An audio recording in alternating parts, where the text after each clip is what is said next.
All right, usually we like to start out with like just a little simple question just to get things warmed up. So, what I would like to know is when you were all growing up, what were your favorite horror movies? You just pass it down. Aliens, Halloween, Screams. I'm Brad Cherry. I was a cinematographer on Carter. I'm Xander Copp. I was the director and producer on Carter.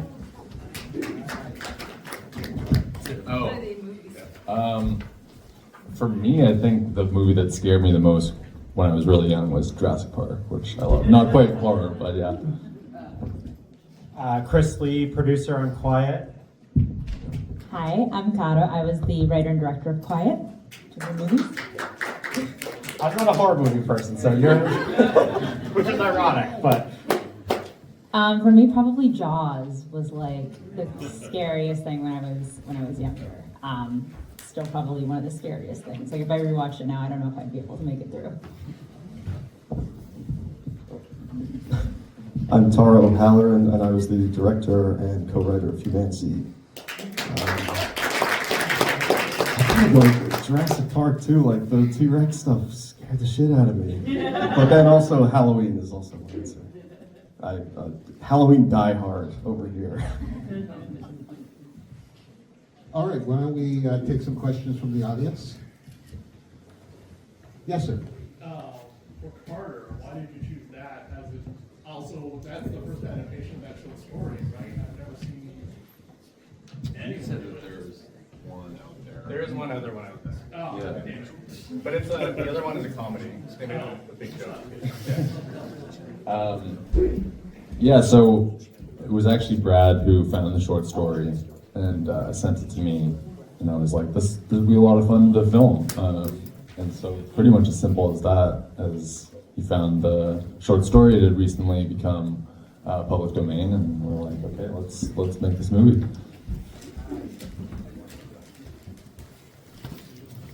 Okay. Yes, sir. I have a question for Taro. I was curious, your actor who played Ziggy, just could you talk a little bit about how an actor prepares for a role like that, and how you helped out? Yeah, so that's Zach Norton, who's currently touring with Harry Potter in LA. He's like doing big leagues now.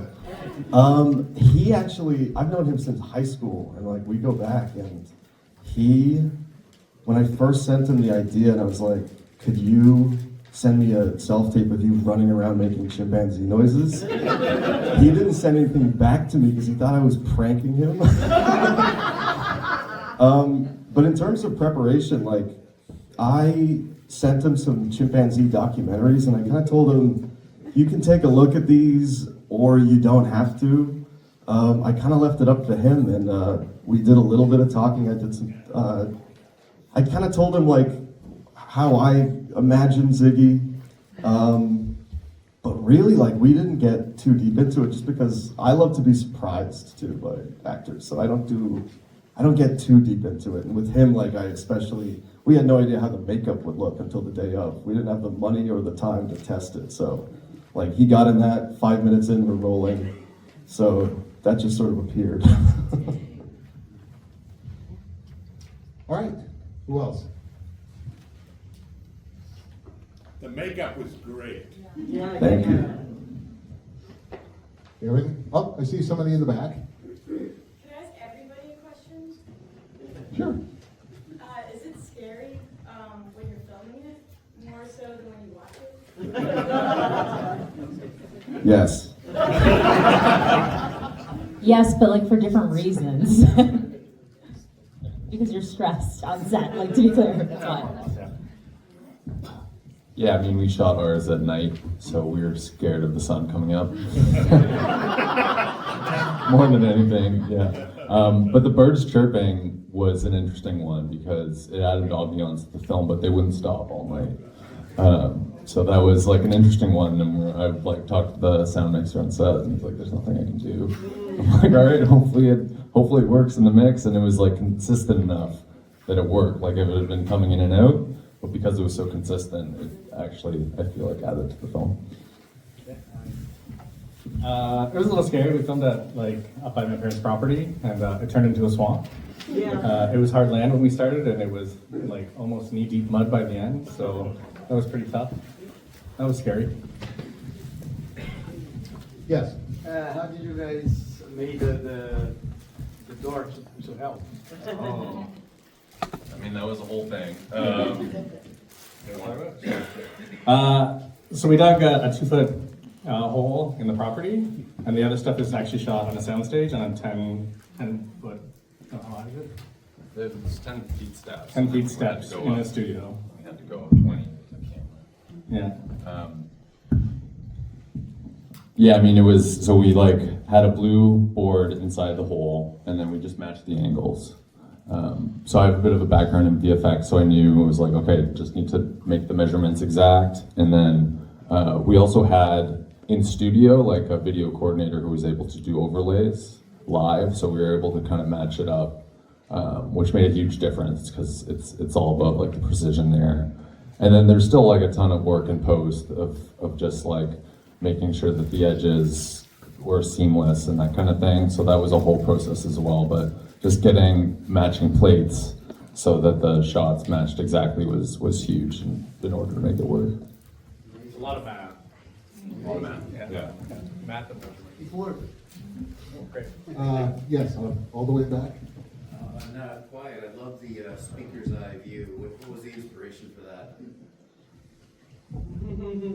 To be honest, it just kind of came to me and my DP when we were like in the moment, like shot listing. Like we actually had access to that location like 24/7 anytime we wanted, basically. So we went and did a lot of shot listing, a lot of like thinking about different possibilities of how we could show this monster, this creature. And it was just kind of like a spur of the moment thing that I thought, oh, we should use like a fisheye lens and like make it all red. Like I don't really, like there wasn't like an inspiration or a thing that I was directly pulling from. It was something that we just thought of like in the moment, being in the location a lot. Yes. Wonderful films. I'm always just curious, what was the hardest part of making your film? I know every film has its hurdles that you have to go over, whether it's pre-production or production. What was the hardest part for each of your films? Or it was just easy? Well, actually, like a weirdly, like, ironically difficult thing that ended up happening on our shoot was on the second day, there was like a street musician downstairs that was actually playing music really loud. So we were like, oh my God, is this? And then like with the sound and everything, like we were worried that was gonna like mess us up. Like we had to like pay him to stop playing. And luckily he was very kind and like stopped. By the time we needed him to, but that was kind of ironically challenging. Yeah. For us, it was definitely like planning the makeup. So much was riding on that, of course, and it was. We just again like we had no time, so we had no idea how it would look until the day, and so we had to do all this kind of research and planning and like communicating with SFX artists who were working for like total scale and that and like that one house is split across 3 different locations and like we were shooting for 4 days, so just like doing company moves every single day and like sometimes shooting in 2 different places in a single day and a lot of planning I guess is the answer to that question.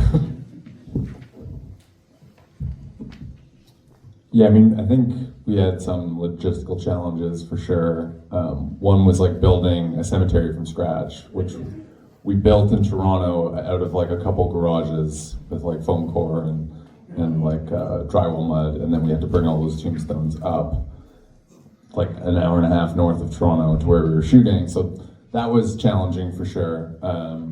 Also, like our first day was a bit of a nightmare. Our big light went off, so we were playing kind of catch up for the rest of the shoot. We had to do a bunch of juggling and things, and actually the prop that we found for the coiled wire receiver, we had to like resource that because it was not what kind of arrived on set was not what we needed. It wouldn't have held up on camera. So like between shoot days, luckily we found an antique store in Barrie and sourced that. So that was like between shoot day 1 and 2, we were able to source that. That was probably my biggest stress out of anything. Mine again was just the swamp. The swamp. Like our dolly stopped working. Everyone had to get boots. We had to buy boots for every single person on the crew. Like it was, you can't understand how bad it was. It was a nightmare. We were doing like jib moves and like we couldn't make noise, but we're stepping through mud. So it was like inching through the mud, trying not to make a noise and getting stuck and not being able to move the camera. It was very fun and not great. Yes, sir. Did H.P. Lovecraft write the line, "This wire is long enough to go to the center of the earth"? That is in the original story. Yeah. And then- Yeah. Yeah, if you notice, that definitely was not enough. Maybe, on a feature budget, maybe we would have had it back. Yeah. For anyone, is horror a genre you're like particularly interested in exploring more, or are you kind of looking to dabble with everything? I'm definitely a thriller horror genre freak. I love that stuff. I think it's some of the most progressive filmmaking currently. I mean, they're really pushing boundaries and doing crazy stuff, and they get some pretty good products out of it. Yeah, I think for me, I'm like the thriller genre is probably my favorite genre, and I love incorporating horror into stories that kind of aren't horror necessarily, like just mixing genres and using horror elements to tell interesting stories. I'll let you speak on Yeah. No, I'm a huge horror fan, and I love making this, and I love watching a lot of horror films, and I'm excited that like it's a genre that's gaining a lot more prestige, I guess. Like we have The Substance like nominated for Best Picture this year, and I would love to make something like in the like feminist horror space. But my next couple of projects are not horror aligned, but they are about like the horrors of like everyday life, a little more like mundane, because I think you can find things that are scary in pretty much any situation in life. Yeah, I am also a huge horror fan, and every time I make a movie, I'm like, this one's not going to be a horror. Like, I'm going to do something different. And I think what that always like amounts to in the end is I kind of pull from everything I like, and I also end up just like finding images that align with horror movies. But like, yeah, it's always going to be horror-ish. Yes. Any more? Oh, yes. I had a question about Carter. There's so much more to that story, and there's so many like different paths that he ends up in, and places where he finds, and there's this building tension. And how did you kind of come to a script that was going to be so short? I mean, that could have been just budgetary and logistics and things, but how did you decide what you could cut to still make it sort of a cohesive picture of what was going on without us being like, wait, what's happening? I mean, I outsourced the script right away when I got the short story to a couple friends of mine who wrote it. And then it was just coming in as a director, producer, kind of giving notes. And right away they had a hospital scene, and I was like, I don't think this is feasible, and it's not adding enough to the story that we really want to tell. Which was, for me, it was less about the original short story is interesting, of like the unreliable narrator element of it, of him being in the hospital and recounting the story of how he's lost his mentor. And so there's a lot of interesting elements there, but for me, what connected with the story to me was like two characters struggling with grief and who are just obsessed with this idea of the underworld because of what they've lost. And so it was that emotional entry point that we kind of started with, and that's what I worked with the writers to kind of to ground it in character and to focus on that, and then just have the whole kind of story be about an allegory for like the pit of grief and that descent, and like the wisdom of the mentor kind of saying like, stay away from this, like I'm too deep, I need to go to the other side, but like you're still young, don't go down this pit. And that's kind of what we centered it around. Yeah. Yeah, this block of films, what stuck out for me was the soundtracks. Like there was some great music going on in the first 3 or 4, and then the sound that you used on Quiet was like from each room it changed, and it was so well done that when he finally got up there and then was right on the speakers, you felt like they had moved up into that space.